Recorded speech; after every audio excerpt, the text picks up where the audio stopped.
महीने के बाद मेरी बेटी की शादी थी, इसलिए हमने तैयारी कर रखी थी। कुछ कपड़े, ब्राइडल सूट वगैरह खरीद के रखे थे। बेटी की ज्वेलरी थी, इमिटेशन की ज्वेलरी थी, गोल्ड का कुछ सामान था हमारी वालदा का, जो उसमें लॉकर में रखा हुआ था, और कुछ कैश था 4,50,000 रुपये। और जो गोल्ड का सामान गया उसमें एक लॉकेट है, एक अंगूठी है, एक टॉप्स की जोड़ी है और एक सेट है सोने का।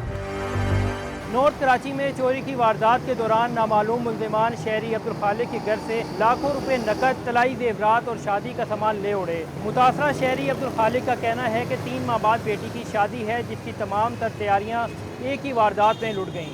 हम लोग पिकनिक पे गए हुए थे और हम जुम्मे की हफ्ते की सुबह निकल गए थे और हफ्ते की शाम में रात में वापसी आए, तकरीबन 9:30-10 बजे। तो हफ्ते की शाम में हमें 6:30 बजे के बाद कॉल आती है रास्ते में, जब हम रिटर्न वापसी आ रहे थे, कि ये फ्लैट वालों की तरफ से कॉल आई है कि आपके घर में चोरी हो गई है। तो हम लोग सब परेशान हो गए। हमने बोला अभी हम रास्ते में, हमें 3 घंटे लाजमी लगेंगे आने में, क्योंकि हम जिस तरफ गए हुए थे करली की तरफ और ठट्टा की तरफ, तो वहाँ से 2-2.5 घंटे 3 घंटे लाजमी रास्ते में लगते हैं। बालल वहाँ पे हमें बहुत सारे फ्लैट वालों के कॉलें आने शुरू हुई कि आप जल्दी आ जाएं, जल्दी आ जाएं। तो हमने अपनी बेटी को कॉल करी और बेटी को और दामाद को कि आप हमारे घर पे पहुँचें। उसके बाद हमारे एक छोटे दामाद हैं जिनके भी शादी होने वाली है, वो आ गए। मेरे बेटे के 2 दोस्त थे, वो दोनों आ गए, मगर अंदर कोई भी नहीं आया था कमरे घर के अंदर। तो उन्होंने जो दरवाजे की जो झिरी है, तो कमरे में जब झाँक के देखा तो सामान, पूरे कमरे में सामान बिखरा पड़ा हुआ था। उनको एक कमरा नज़र आ रहा था जो हमारे दरवाजे से बिल्कुल सामने नज़र आता है। तो उन्होंने फिर तमाम लेडीज़ को, फ्लैट की लेडीज़ को जमा किया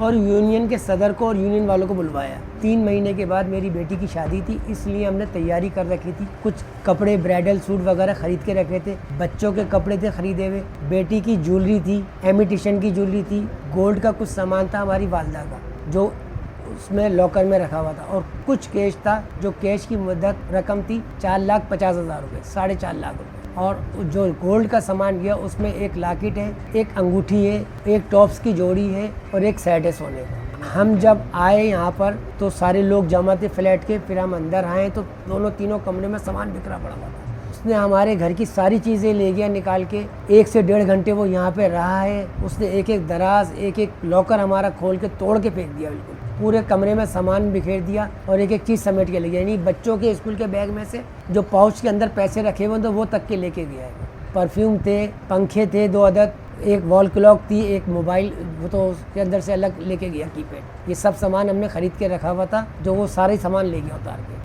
हमने खुद ही यहाँ से लोगों को जमा करा और फिर हम यूनियन के सदर साहब के पास गए तो उनसे अपनी वीडियो निकलवाई फ्लैट की। तो वो उन्होंने बोला हाँ भाई देखा हुआ लग रहा है कि आप गेस करें। हमने बोला हमें तो नहीं देखा हुआ लग रहा है ये शख्स। उसकी वीडियो हमने चेक करी और वो बड़े इजी तरीके से निकल के गया, सामान उतार भी रहा है, मगर वो कहाँ रखा, कौन उस शख्स के साथ मिला हुआ है, फ्लैट वाला है, चौकीदार है या स्वीपर है या मासियाँ आती हैं यहाँ पर काम करने वाली, कोई एक शख्स उसके साथ ऐसा मिला हुआ है जो उससे राब्ते में था। कमेटियाँ डाल के कुछ पैसे मैंने उधार भी लिए विदेश में। एकदम से इतनी बड़ी रकम घर में नहीं आती। ये मैंने मुख्तलिफ लोगों से पैसे जमा करके कुछ कमेटियाँ डाल के, जैसे BC वगैरह जो डलती है वो डाली है। उसका मेरा अमाउंट जमा हुआ था जो मैं बैंक में नहीं रखवा सका, क्योंकि मुझे ख़रीदारी और भी करनी थी। क्योंकि बेटी के सामान होता है, जहेज़ का सामान है, फर्नीचर है, बहुत सारी चीज़ों की ज़रूरत पड़ती है। तो बार बार मैं बैंक में जाना आना, आपको पता है आजकल के हालात कैसे हैं, तो इस वजह से मैंने घर में रखा हुआ था ये पैसे। शादी हॉल की बुकिंग मैंने करवाई भी है, उसका मैंने एडवांस दिया हुआ था। मगर हम जब थाने गए तो थाने वालों ने बोला FIR नहीं कटेगी, आप गोल्ड की रसीदें ले आएँ और उसका हमें वज़न बताएं, जब FIR आपकी कटेगी। सबसे मेरी अपील है कि मेरी मदद करें इस चोर को पकड़वाने में। जो मेरी रकम, जो मेरा पैसा गया है घर से, वो मेरी चीज़ें मुझे वापस मिलें ताकि मैं अपनी बच्ची की शादी कर सकूँ खैरियत से।